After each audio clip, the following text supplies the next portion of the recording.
It's pretty clear that the private sector employment growth has been very anemic in the last few months, and we had those negative revisions as well. A lot of the hiring in the last 1 to 2 years has been in the public sector, in government functions.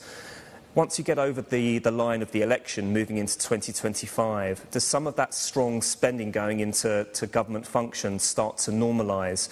And that's a question mark over the growth outlook for 2025.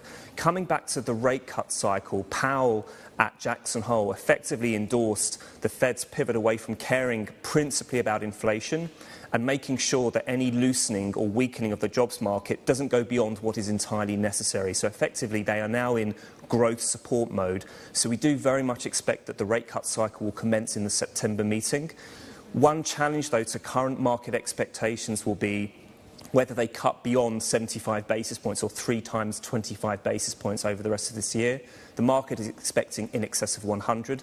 So implicit in that is the belief by the market that there will be a 50 basis point rate cut at some point this year. We think that the Fed will require more evidence in terms of a growth slowdown to support that view, in which case there could be a bit of a tension in market pricing and a deferral of one of those rate cuts into next year.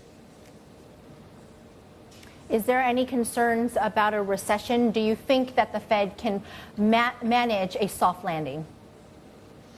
We always focus demonstrably on monetary policy, but we also have to look at the fiscal policy mix. Now, admittedly, a lot of the fiscal expenditure is going on debt servicing these days in the US, but absent that, excluding that, government spending in the US has been running at a pretty much a rapid pace, and fiscal deficits are much higher now and projected to continue at high levels compared to pre-COVID.